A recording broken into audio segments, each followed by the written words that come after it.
이번 시간은 페이지 339페이지 건축 설비의 총론 파트부터 보도록 하겠습니다.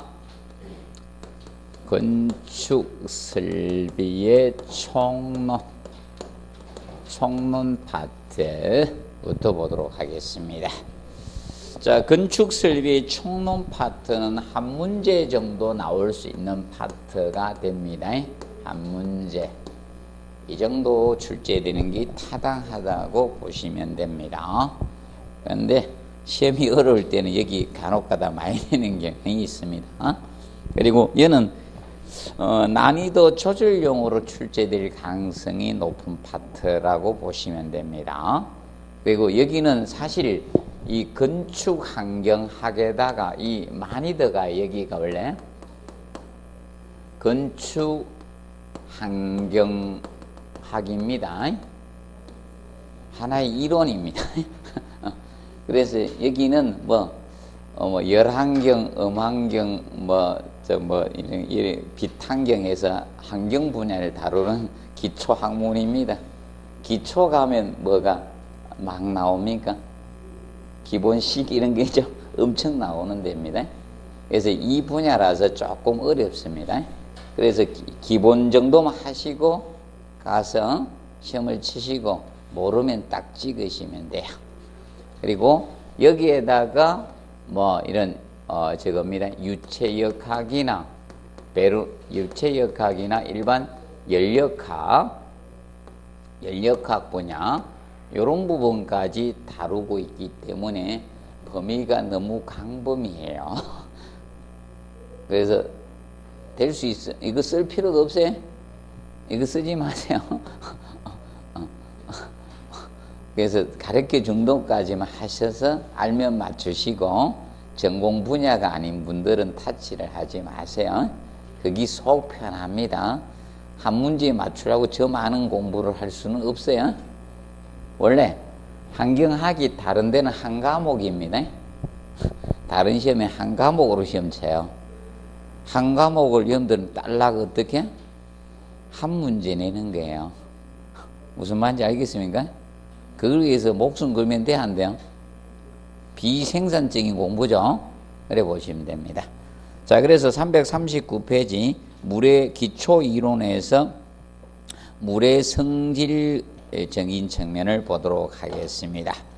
자, 건축 설비에서 다루는 물은 표준 상태에서 1기압 4도씨일 때를 기준을 잡습니다. 그래서 물은 기본적으로 이 4도씨 물을 기준 잡아서 나타내게 됩니다.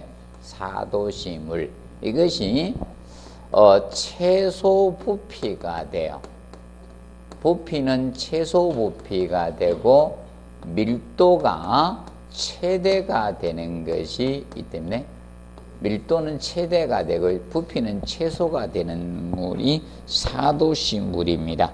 이걸 기준으로 잡게 됩니다. 4도씨 물. 그래서 이 4도씨 물 1세제곱센치가 1cc의 개념이 되고 1ml요 1g의 개념이 되는 거예요. 이 같은 단위입니다. 그래서 물이 기준이 되기 때문에 물 입방매 1세제곱미터가 1000kg이요 1000리터요 1톤 개념이 되는 겁니다. 그래서 같이 간다는 장면 우리가 알아두시고요. 근데 물의 팽창과 수축의 개념은 이거죠. 물은 항상 일정한 것은 아니다. 이 4도씨 물이 있었는데 이것이 100도씨 물로 끓이게 되면 최적 팽창이 생긴다. 약 4.3%만큼 최적 팽창이 발생이 되더라 이거예요. 최적 팽창이 발생이 되고 다시 100도씨 물이 100도씨 전기로 된다. 그러면 이때 1700배만큼 최적 팽창이 생긴다는 거예요. 최적 팽창이 생기더라. 그래서 이 팽창에 대해서는 계산 문제를 한 번 냈는데 연속성은 있을 수가 없어요. 10회 때 난이도 조절용으로 한번 출제가 되었습니다. 별도로 하실 필요는 없고요. 그 다음에 수학과 수두의 관계가 나옵니다. 수학과 수두의 관계. 그래서 이 수학과 수두의 관계는 우리가 알아두실 것이 이 측면은 간단히 보도록 하겠습니다. 원래 압력 단위, 자, 압력 단위를 과거에는 이걸 썼습니다. 과거에는 공학 단위를 썼습니다. 킬로그램 퍼 제곱센치, 1제곱센치당 몇 킬로의 하중이 작용되냐, 이것을 기준으로 잡았습니다. 과거 단위는 이걸 썼었어요. 그런데 지금은 SI 단위를 써야 되면 현재는 메가파스칼 단위를 쓰고 있습니다. 메가파스칼. 자, 이건 읽을 때 메가파스칼로 읽으시면 되겠고요. 메가파스칼. 그러면 이 메가파스칼 단위는 어떤 단위? 이거하고 같은 단위입니다. 자, 뉴턴, 힘입니다. 뉴턴 퍼 제곱미리. 제곱미리당 몇 뉴턴 힘이 작용되냐, 이것이 메가파스칼 단위입니다. 그러면 얼마 되냐 산 사람 이거 하고 이거 1kg 퍼 제곱센치는 과거 단위하고 현재 단위가 어느 정도 차이네요. 자, 0.1 메가파스칼이라고 보시면 됩니다. 0.1. 원래 0.0987 이렇게 나가는데 다 외울 수는 없으니까 약 0.1 메가파스칼이 됩니다. 기억을 해 놓으시면 됩니다. 0.1 메가파스칼 정리해 두시고, 자, 그러면 기준을 잡아 두시면서 수학과 수도의 관계, 자, 어떤 개념인가 하면, 자, 이거죠. 예를 들어서 건축물이 이렇게 있었습니다. 건축물이 이렇게 있는데, 건축물이 이렇게 있었어요. 여기 물탱크가 이렇게 있었네요. 물탱크가 있는데, 그 물탱크에서 우리 여기 수전까지 얼마나, 여기 수전이 있었는데 얼마만큼의 수압이 작용될 것인가, 이게. 그럼 이 얼마 떨어진 거리가 있을까 합니까? 예를 들어서 30m가 있었다. 물탱크에서 여기가 30m 떨어졌을 때 얼마만큼의 수압이 작용될 것인가 있죠? 이런 걸 한산할 수 있어야 된다는 거예요. 자, 그러면 수압과 수도의 관계는 이건데, 수압 메가파스칼에다가 자, 곱하기 100을 하면 물의 높이가 나와요. 수두, 물의 높이가 나오고, 반대로 물의 높이 수두를 알고 있으면 곱하기 0.01을 곱하면 수압 메가파스칼이 나옵니다. 기준 설정해 두시고요. 나중에 뭐 소방 방화 관리자 이런 것 따면 이런 거 필요해요. 여기서 배운 기초 지식이 단위 이런 거 가르쳐 줄 때 해 놓으세요. 안 그래도 저기 누가 이거 합격해서 다른 자격증 따러 갔는데 여기서 배웠던 게 자꾸 나오더래. 그 자기들은 맞죠. 우리 학생들은 맞췄는데 다른 거기서 배운 학생들은 다 틀렸다 카대. 이걸 안 가르쳐 줬는가 봐. 기준을. 그 소방 그쪽에서는 안 가르쳐 줬는가 봐. 자, 그래서 기준을 알아두세요. 자, 그럼 이거죠.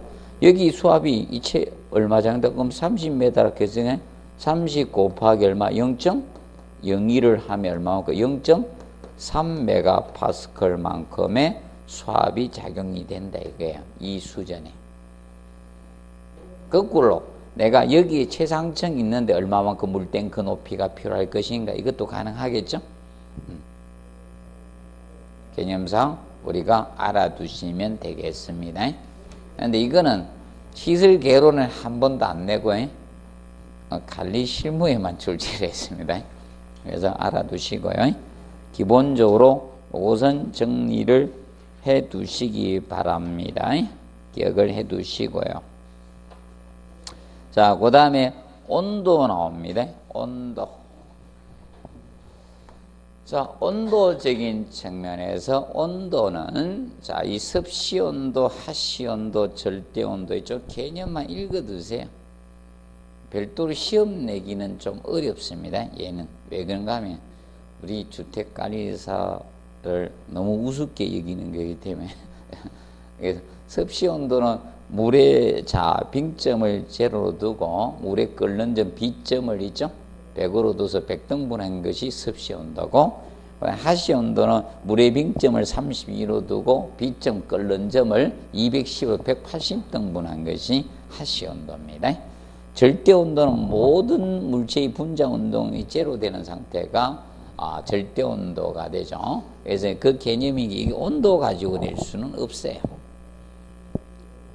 그래서 지금까지 지문 한 줄도 안 냈어요. 이 C패 동안 나오는 동안 제가 정확히 보고 있는 거죠.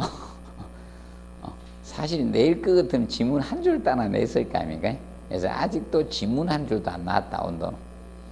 자, 그리고 열량 나오죠. 자, 열량은 시험에 냈었죠. 그래서 열량은 우리가 알아둘 것이, 일단 열량의 단위는, 자, 단위 먼저 가르쳐드릴게요. 단위는 가그하고 공학 단위하고 틀려요. 가그에는 이걸 쓴다. 가그에는 킬로칼로리를 썼죠. 킬로칼로리를 썼어요. 킬로칼로리, 칼로리 개념을 썼었는데, 현재는, 그래서 과거하고 현재의 관계 지금 계속 설명해 주는 거 알아둬야 돼요.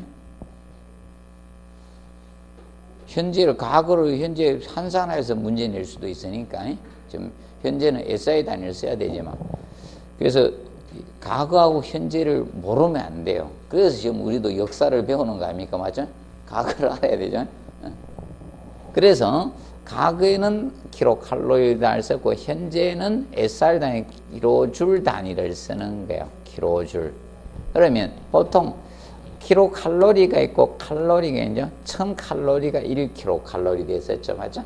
그러면 여기는 줄 단위. 그럼 1000줄이 뭐다? 1킬로줄 되는 거고. 그러면 과거하고 현재하고 차이점 가르쳐 줄게. 그러면 1킬로칼로리가, 자, 뭐가 1킬로칼로리였어요? 물의 비율이 1킬로칼로리였었죠. 맞죠? 물 1도씨 높일 때 있죠? 그것도 기준 온도가 사실 있어요. 모든 온도에서 1킬로칼로리가 들어가는 게 사실은 아닙니다. 그래서 1킬로칼로리가 정확히 따지면 4.1868kJ이에요. 4.4868 이게 있는데 너무 길어, 맞죠? 그래서 약 4.2로 하세요. 근데 이거 했던 시절은 출제위원회에서 거의 끝난 것 같아요. 이게 419로 잘 안 낼 거예요. 이거 열심히 했던 세대가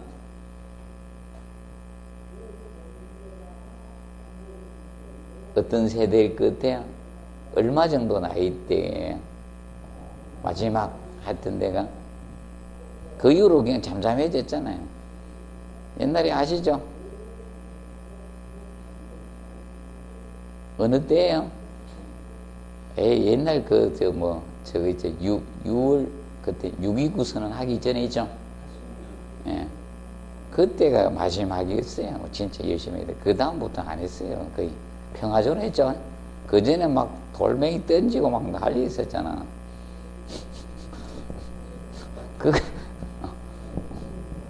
그렇게 이제 나보다 이제 좀 나이가 적은 사람들이 들어갈 가능성이 높다 이겁니다. 그래서 저는 4.19로 안 하고 요새 4.2로 하는 게 약식으로 합니다. 4.2 킬로줄. 예. 생각하면 그 약 4.2로 해놓으면 돼. 4.2 물의 비율이 4.2야. 4.2. 그래서 1킬로칼로리가 약 4.2로 보시면 되는 거예요. 그래서 주어지고 시험 냅니다. 예, 그렇게 보시면 된다. 그래서 이제 단위의 개념을 먼저 기억하자. 그래서 압력 단위, 그리고 열량 단위를 기억해 드렸어요. 봐두고. 자, 왜 그런가 하면 앞으로 단위는 아직 시험을 안 냈거든. 단위는. 정의는 시험에 냈는데 아직 단위가 아직 시험 안 냈어요. 안 낼 분들은 아니거든. 교수 되면. 자, 그러면 그 밑에 보시면 비열이 나옵니다. 비열은 시험에 나왔습니다. 19회 때. 비열. 자, 비열이란 것은 자, 어떤 물질 1kg을 이렇게 올리는 데 필요한 열량을 뭐라 한다? 비열이라고 참다. 비열. 어떤 물질 1kg. 그래서 비열의 단위가 바로 이거 되죠.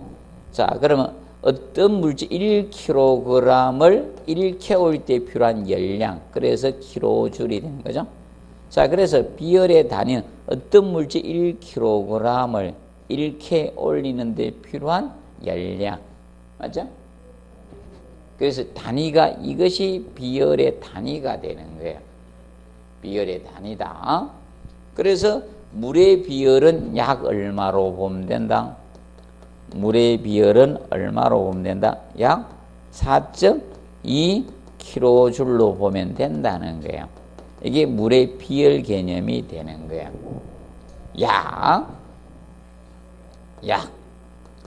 자, 이것이 물의 비열 개념이 된다는 점 기억을 해 놓으십시오.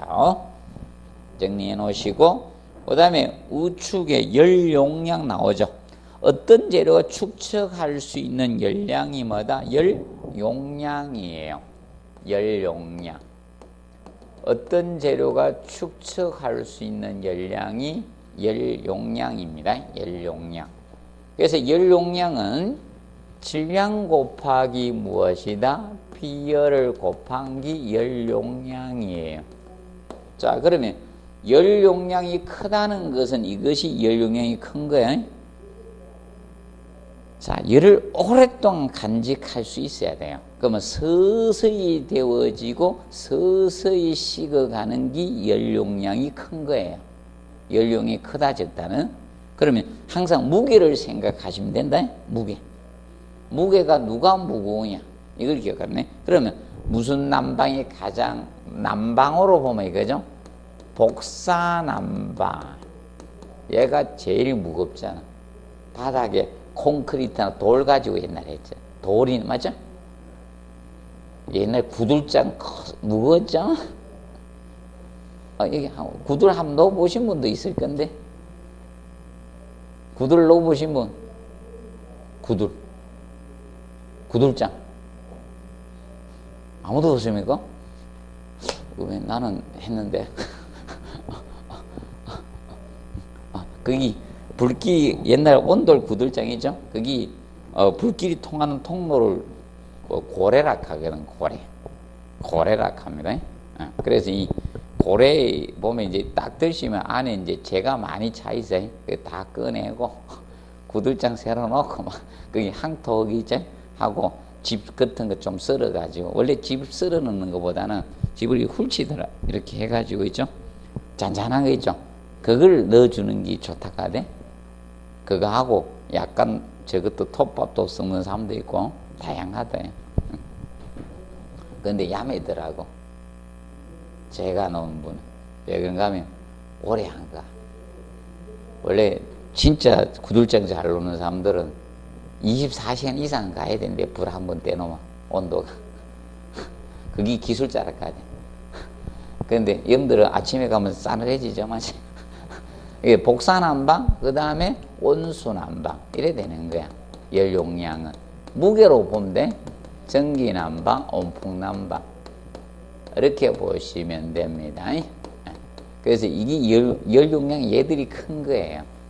그러면 온수하고 전기를 비교하면 무엇이 커진다? 열 용량이?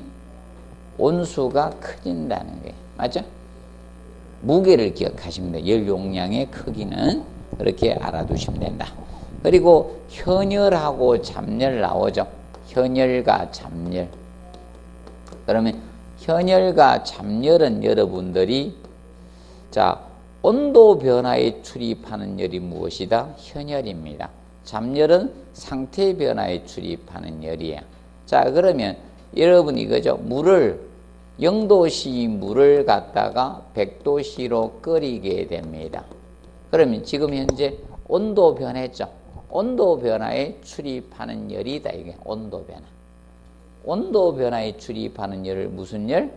현열이라고 한다는 거예요. 현열. 그러면 잡열은 상태 변화에 출입하는 100도씨 물에서 100도씨 전기로 상태가 변해요. 온도는 같은데 상태 변화에 출입하는 열이에요. 이것을 무슨 열?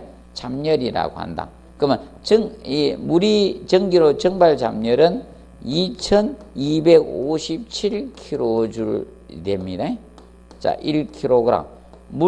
100도씨 물 1kg을 100도씨 전기로 만들 때 2257kJ라는 잡열이 필요해요. 반대로 전기가 잡열을 방출하면 물로 되돌아오는 겁니다.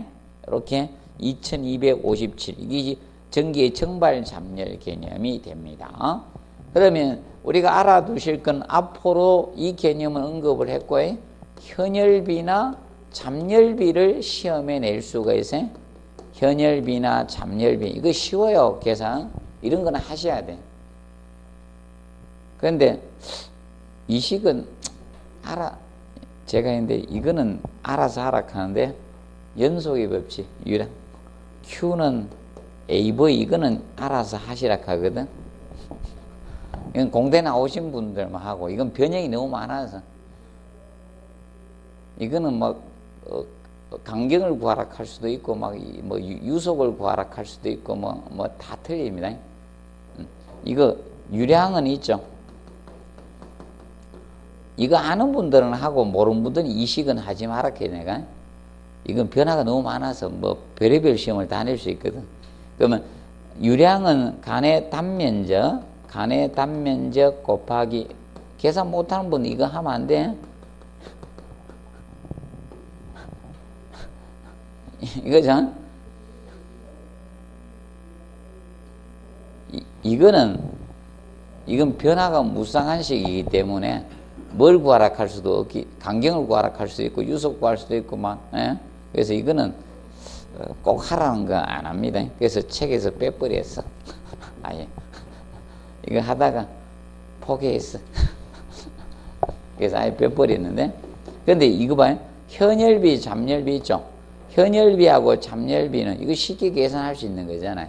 그럼 현열비는 현열 플러스 잡열을 분모에 두는 거죠.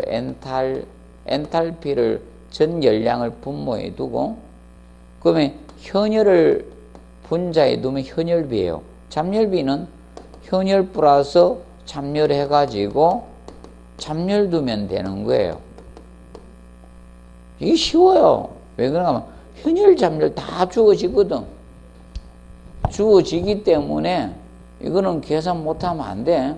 이건 그저 드시라고 주는 시험 문제고, 이거 내면 알아서 맞추라는 거고, 학생들 틀리면 틀릴 거고. 간의 단면적은 4분의 8D의 자성이죠? 옛날 자, 기억해 두시고, 그 다음에 상태 변화와 열량 개념은 여러분들이 이거는 지문 정도로 언급해낼 수 있는 거예요. 답을 유도하기는 그렇습니다. 그래서 지금까지 지문만 언급을 한 거예요. 지문만. 왜 그런가 하면 이게 초등학교 교과서에 나와요.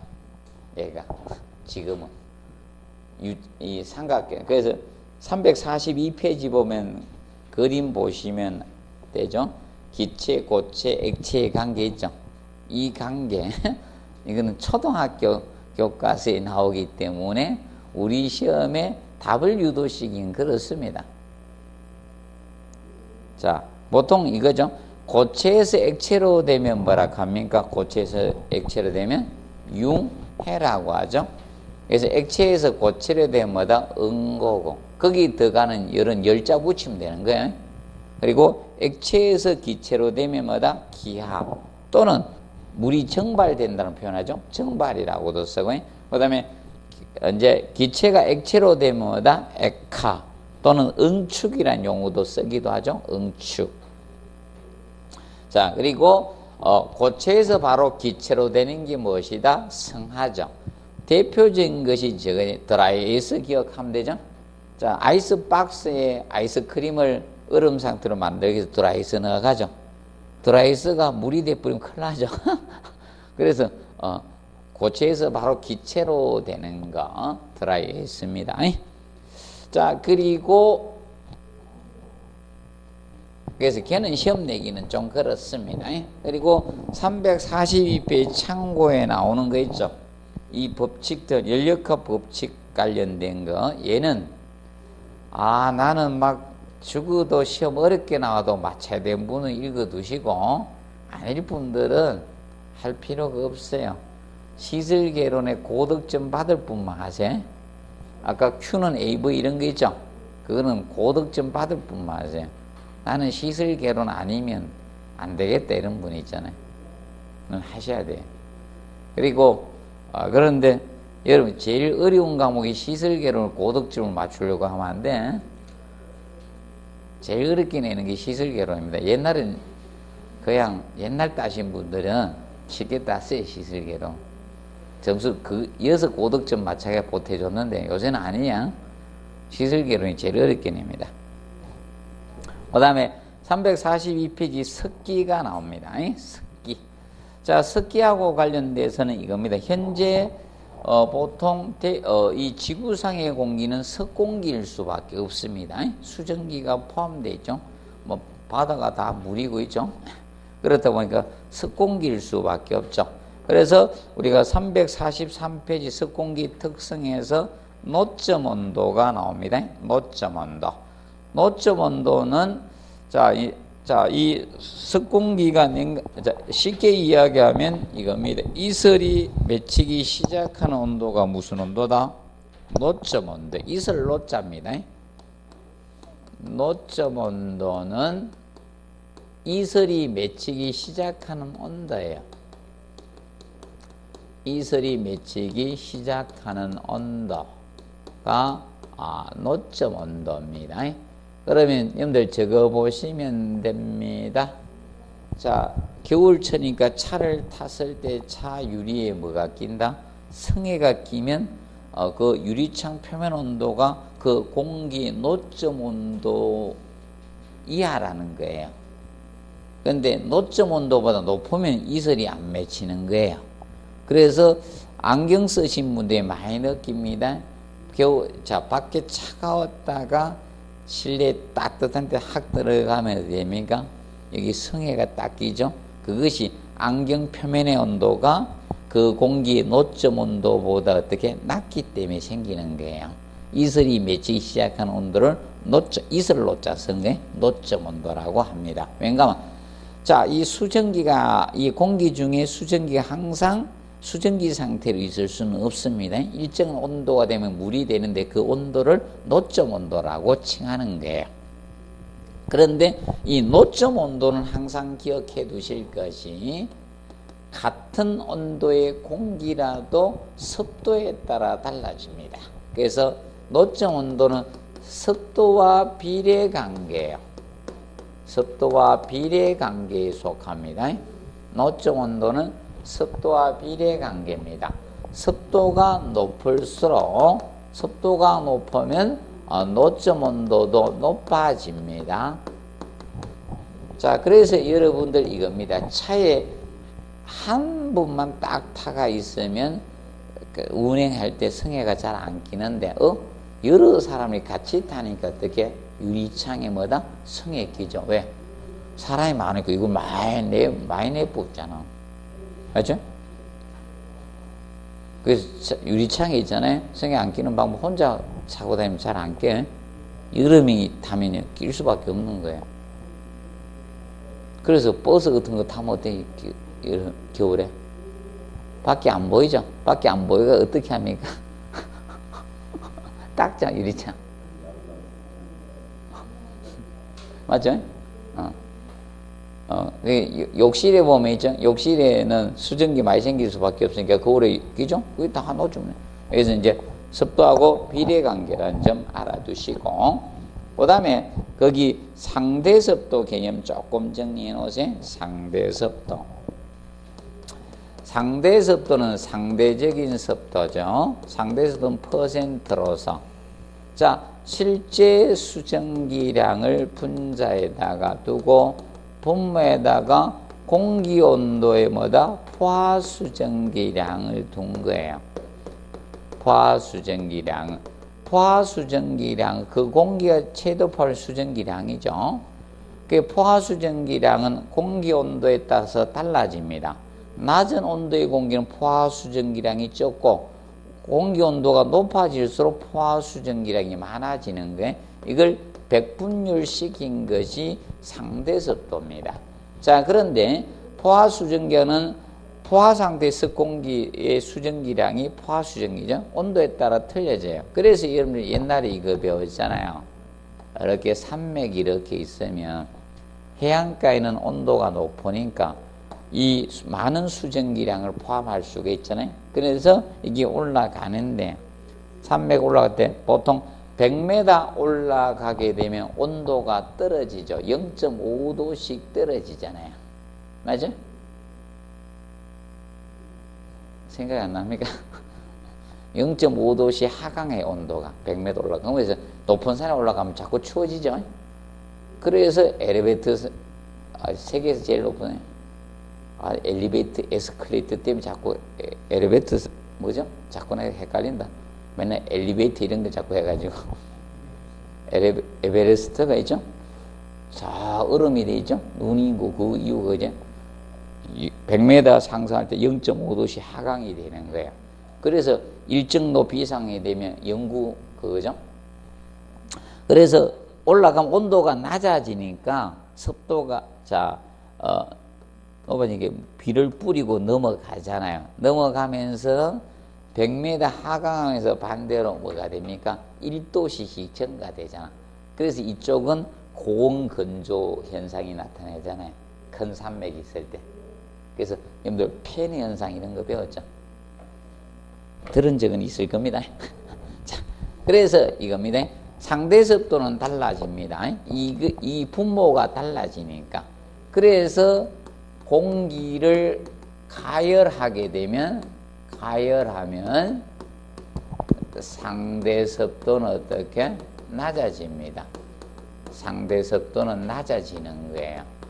반대로 공기를 냉각하면 상대습도는 높아지는 거예요. 가열하면 상대습도는 높아집니다. 그래서 이게 이해가 안 되면요, 이걸 제일 밑에 있죠? 343페이지 미음해놨어요. 공기를 가열하면 상대습도는 낮아지고 냉각하면 상대습도는 어떻게? 높아집니다. 자, 왜 그런가 하면 이건 겨울철 난방을 기억하시면 이해가 쉬워요. 겨울철 난방을 기억하시면 됩니다. 겨울철 난방을 하니까 실내 온도가 어떻게 돼요? 올라가니까 상대습도가 떨어지는, 그게 건조함을 느끼는 거예요. 얘는 안 변해도 얘가 분모가 커지니까. 맞아요? 분모가 커지니까. 하고 먹을 사과가 2개밖에 없는데 사람이 2명이면 하나씩 먹으면 되는데 어이구 10명이네 쪼개야 되죠? 나한테 들어온 양이 적잖아. 상대습도는 변화가 발생된다. 그래서 겨울철 난방하니까 자꾸 코가 마른 이유가 그죠? 습도가 낮아지니까요. 그 점을 알아두시면 되겠습니다. 기억을 해 두시고요. 그 다음에 거기에 저거 조금 봅니다. 습공기 선도에서 밑에 디귿 좀 정리합니다. 습고온도는 항상 건고온도보다 낮으며 포화 상태에서는 습고온도, 건고온도가 동일합니다. 자, 건고온도는 일반 온도계로 측정한 것이 건고온도예요. 건고온도는 일반 온도계로 측정한 게 시계 건고온도라 보시고, 습고온도는 이게 습고온도예요. 온도계 감온부 여기에다가 뭘 갖다 해놨는가 하면 솜이나 천을 갖다가 해놓은 거야. 솜이나 천을 싸서 여기다 물을 뭉쳐 놓은 거야. 물을. 그러면 물이 적셔져 있기 때문에 자, 건조하게 되면 됩니까? 물이 증발될 거 아니에요? 맞죠? 그걸 나타내준 온도가 석고온도입니다. 그러면 석고온도하고 건고온도의 관계는 이렇게 될 수밖에 없는 거예요. 건고온도는 누가 높다? 건고온도가 높고 이렇게 될 수 있다. 그러면 같을 수가 있는데 같을 때는 포화 상태 때만 같다는 거예요. 포화 상태. 포화 상태일 때만 같고요. 보통 건고온도가 높게 형성이 되는 거예요. 그럼 습도가 100% 됐을 때만 같은 거야.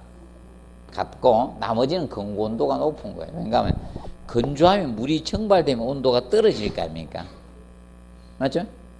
그래서 애들 열나면 어떻게 됩니까? 물로 닦아주라 하죠? 개념상 좀 알아두십시오. 자, 그리고 넘겨서 도일 개념. 도일은 2번 출제가 되었습니다. 지금 현재까지 2번 기출이 되었습니다. 도일 개념은. 자, 도일은 사실 도일 개념은 2번 기출이 되었는데, 자, 실제 이겁니다. 자, 이 건축물을 만들자 실내 평균기온하고 외기 평균기온을 내는 거예요. 평균기온을 냈습니다. 그럼 이거의 뭐다? 온도 차이입니다. 온도 차이에다가 이 온도 차이에다가 일수를 곱한 거야. 날짜를. 그래서 뭔가 하면 도일입니다. 도일 개념이네. 도일. 그래서 도일의 단위가 바로 뭐가 되는가 하면 도시대위가 되는 거예요. 도시대위 개념이 되는 거예요. 도일. 그래서 이거는 시험이 실제로 저거 가지고 낸 겁니다. 3번 가지고 2번 낸 거예요. 실내 온도가 동일한 각 지방마다 냉난방 도일 값은 달라집니다. 자, 왜 그런가 하면, 자, 실내 평균 기온이 자 봅니다. 여기만 해도 춥죠? 영하 오늘 몇 도까지 내려갔습니까?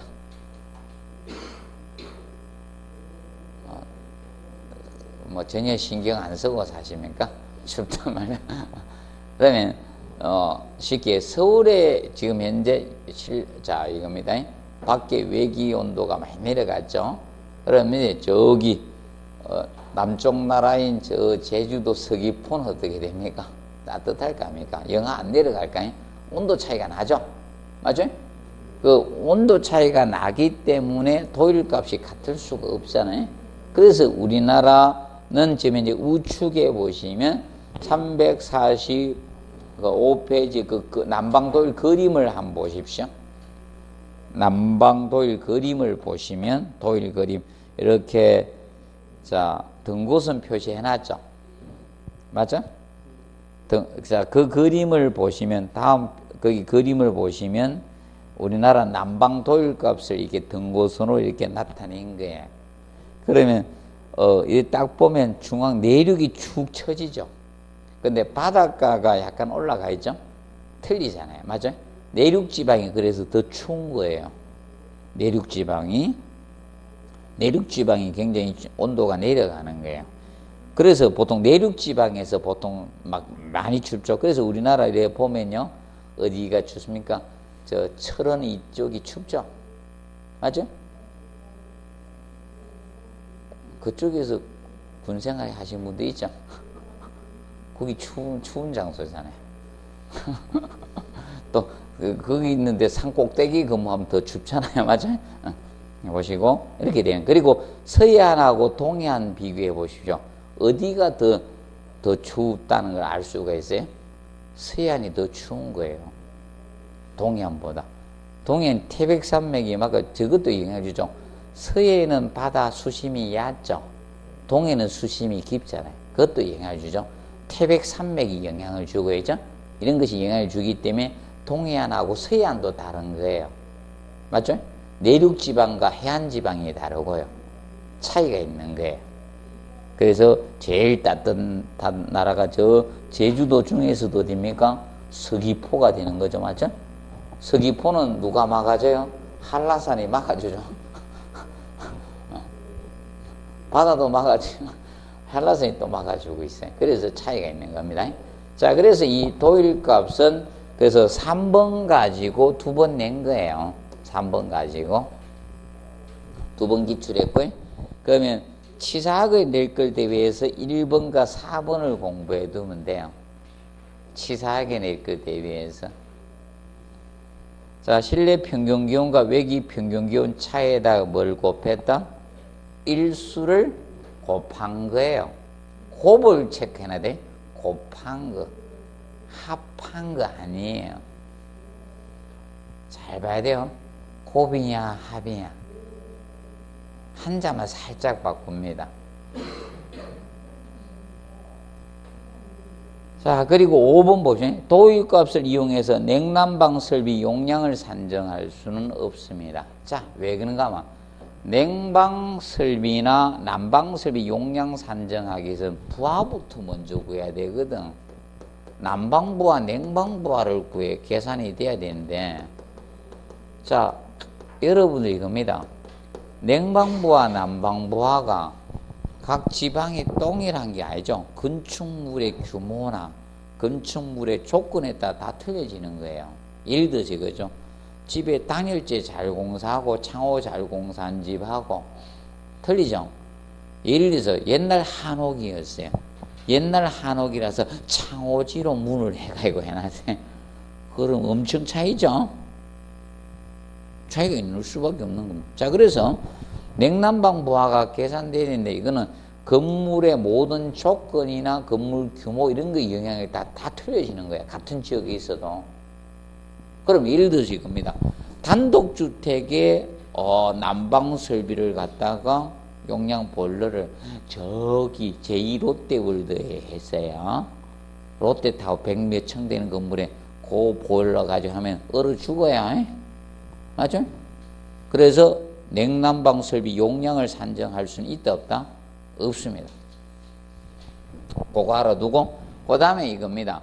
난방도일 2개 더 있죠? 냉방도일이 있어요. 그럼 난방도일은 자, 이거는 추운 정도의 지표가 되는 거예요. 난방도일은 추운 정도의 지표가 되는 난방도일 값은. 그런데 냉방도일은 더운 정도의 지표가 되는 거예요. 그럼 난방도일 값이 큰 지방이 추운 지방이 되는 것이고, 냉방도일 값이 크면 더운 지방을 나타내는 거예요. 더운 지방. 자, 그래서 거기 보시면, 자, 서울 쪽 이런 데가 춥죠? 추운 거예요. 그래서 간단히 한번 정리를 해 두시기 바랍니다. 자, 그리고 넘겨서 346페이지 마찰 손실수두. 자, 마찰 손실수두는 자, 얘는 3번 냈습니다. 마찰 손실수두는. 자, 이 간내의 유체가 흐를 거 아닙니까? 자, 이 간내 유체가 흐르면서 로스가 생기겠죠. 자, 로스가 발생하는데, 자, 그러면 이 보통 간에 흐르면서 표면적과 여기에서 저기 생깁니다. 자, 표면이 거칠면요 로스가 많이 생기죠. 저항이 많을 것이고, 그다음에 이 배관이 굴곡 배관이냐 직선 배관이냐, 맞죠? 그리고 이 간의 종류에 따라서도 약간 차이가 있을 겁니다. 등등등 이런 거에서 발생이 됩니다. 그걸 물의 높이로 환산한 게 마찰 손실수두입니다. 그 마찰 손실수두는 자, 이렇게 간의 마찰 손실 계수에다가 마찰 손실 계수는 간의 종류나 뭐 이런 게 다 틀려져요. 그래서 이거는 주어집니다. 그러면 그 간의 표면 거칠기나 이런 것이 손실 계수에 영향을 주는 겁니다. 이런 것들. 그래서 거기 보면 이렇게 써놨죠. 거기 보시면 그게 물거지 고체 표면의 크기나 거칠기죠. 이런 것이 뭐다? 이게 마찰 손실 계수에 해당이 되는 거잖아요. 그래서 나누기 간의 길이를 갖다가 간의 길이 메다를 간의 직경으로 나눈 거예요. 간의 직경으로 나누고 곱하기 유속의 자성에 속도의 자성에 2배의 중력 가속도가 되는 거예요. 중력 가속도. 자, 중력 가속도는 얼마다? 9.8이에요. 그래서 이게 생각이 안 나면 그냥 19.6으로 그냥 외워 놓으십시오. 그러면 이거하고 분자하고는 무슨 관계다? 비례 관계, 정비례 관계고, 반비례 관계가 되는 것은 간의 직경과 중력 가속도하고 반비례 관계가 되는 거예요. 반비례 관계. 그러면 계산 문제 한 번 냈고요. 이론 2번 냈어요. 이론을. 그래서 여러분들이 알아둘 거는 계산 문제를 한 번 더 나올 수 있다라고 보시면 돼요. 그러면 간의 직경 개념을 잘 계산해야 돼요. 간의 직경을. 간의 직경을 밀리미터 단위로 주어질 수밖에 없는 거예요. 그러면 간의 직경 지름이 200mm였다. 그럼 메다로 한산해서 내야 돼? 그러면 10mm가 1cm라 했죠? 0.2m로 대입을 하셔야 되는 거예요. 간의 직경 계산을 할 줄 알아야 돼. 밀리미터를 메다로 환산한 것을 알아야 돼요. 그 점을 정리해 두시면 됩니다. 그리고 밑에 보시면 7번 실내 환경 공기 성분이 나오죠. 얘는 우리가 시험이 옛날에 출제되고 나서 지금 지문도 잘 안 내고 있습니다. 그래서 실내 환경 공기 성분 나오죠. 이거는 7회 때 출제가 되었습니다. 7회 때. 자, 시설 개론만 출제한 게 아니라 관리 실무에서도 출제가 되었었어요. 그런데 1차는 거의 통과하는 분들이 문제가 없었어요. 보통 그때 통과할 때 시험이. 근데 문제가 된 게 2차 시험에서 한두 개가 걸렸던 사람들이 있어요. 그래서 그분들이 한 분이 딱 하나 부족한 분이 있었는데 그 온도 가지고 이제 소송을 제기한 거예요. 온도가 그때 어디에서 누가 에너지 절약 개념상 온도를 해놓은 걸 누가 문제집에다가 썼는가 봐. 그걸 가지고 아파트 단지에서 에너지 절약과 관계된 누가 논문을 하나 썼는가 봐. 이렇게 에너지가 절약되더라. 그 온도를 갖다가 관리 실무 교수님 중에 한 분이 문제집에 썼는가 봐. 그걸 인용해 가지고. 근데 그걸 그대로 내 가지고 문제가 됐었어요. 그래서 이제 나중에 보니까 그때 건설교통부였거든. 이분이 소송을 제기하니까 증거로 제시한 게 그 문제집의 문제의 온도야. 이렇게 판사가 그 문제집이 맞다는 보장이 어디 있습니까? 이러잖아. 학생은 법령을 갖다가 제시를 했는데, 법조문을 제시했는데, 또 내가 법령 찾는 데는 도사 아닙니까? 기준. 이 기준이 있거든요.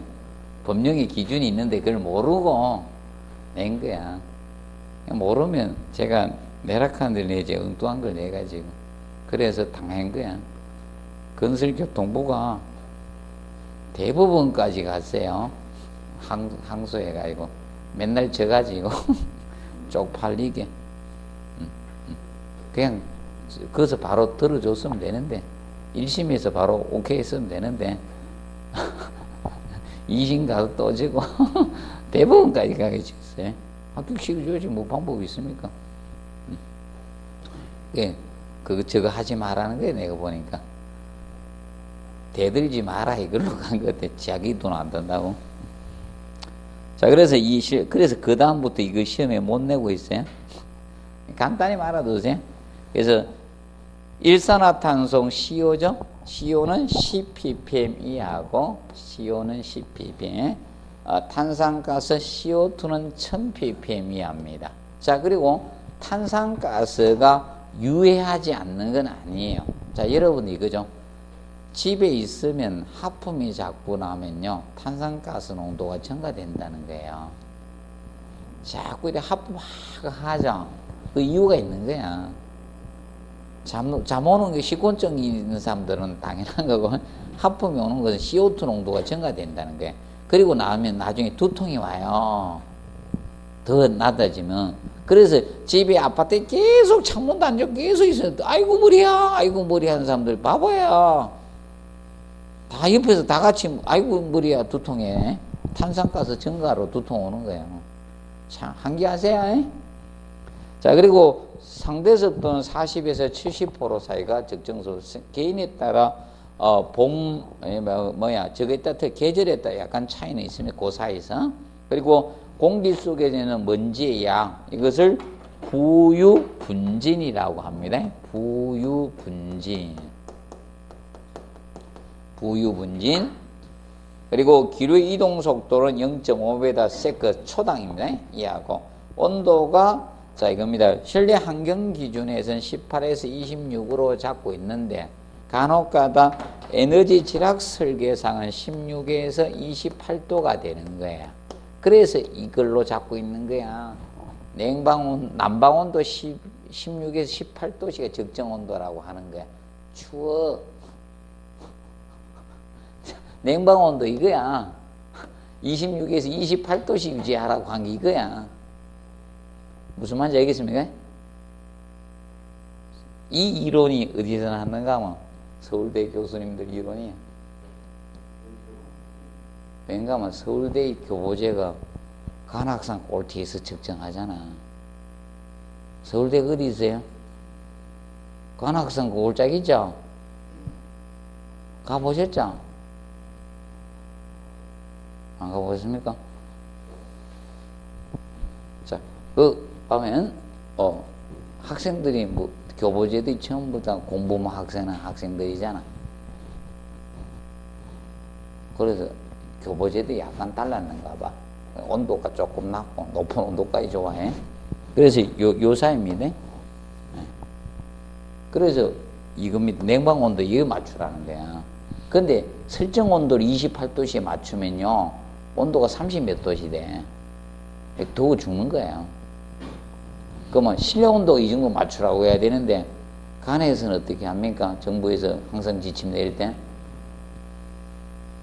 에어컨 온도를 거기다 맞추라고 하잖아요. 28도씨에. 그러니까 더워 죽는 거예요. 실내 온도를 그거 맞춰야 되는데.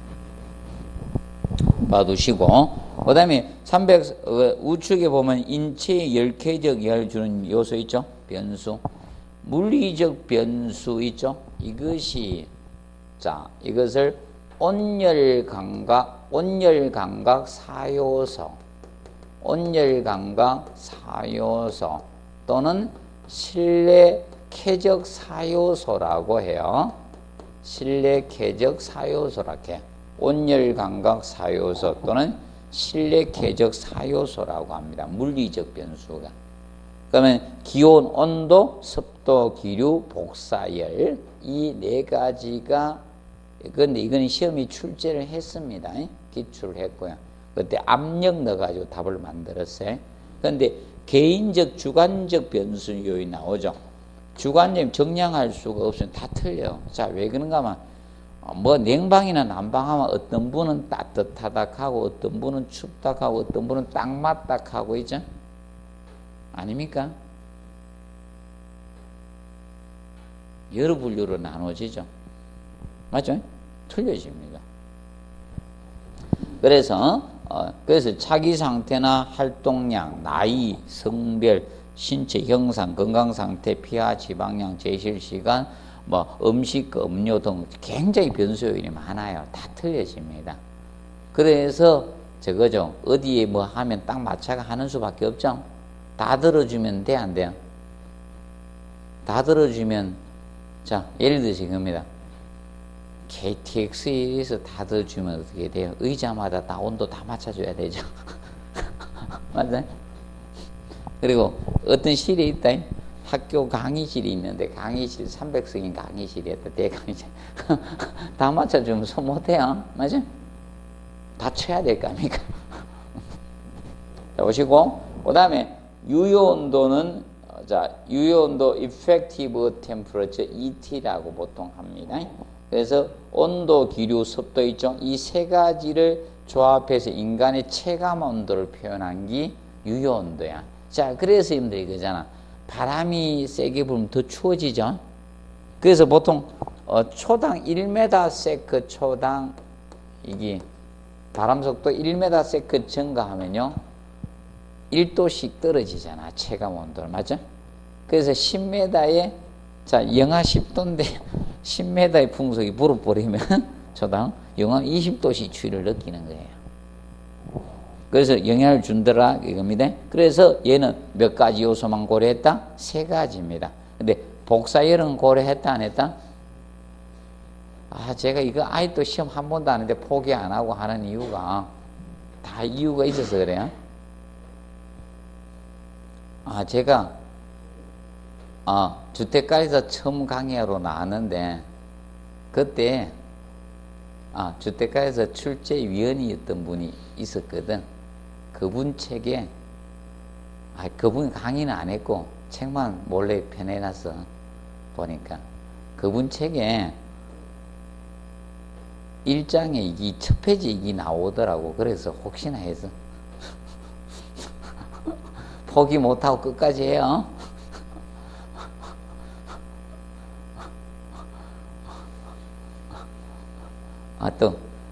저 출신입니다. 국토교통부 출신입니다. 거기 사무관 시험 치거다가 거기 근무했던 분이고. 그래가지고, 혹시나 해가지고. 혹시나 해서 하는 거예요. 역시나 아직까지 안 했습니다. 유효온도. 자, 그리고 실내 공기오염의 척도 있죠. 얘는 탄산가스 CO2 농도로 잡고 있다는 점 알아두세요. 실내 공기오염의 척도 CO2 농도입니다. 왜냐하면 CO2 농도가 증가된다는 것은 환기를 안 했다는 거예요. 환기를 안 하고 사람이 실내에 계속 있었다는 거예요. 그러면 다른 유해 농도도 높아집니다. 자, 그래서 여러분들 절대 건축물에 실내 쓴 재료가 친환경이라 믿지 마세요. 친환경 아니에요. 인공을 가해서 만들었기 때문에. 그럼 나쁜 유해 물질을 발산합니다. 그렇기 때문에 여러분들 환기를 자주 해주는 게 좋은 거예요. 그리고 그거 한번 기억해 놓으시고, 감세는 혹시나 봐두시고 너무 열심히 하지 마세요. 혹시나 해놓은 거예요. 혹시나. 그리고 전열부터는 잠깐 휴식하고 하도록 하겠습니다.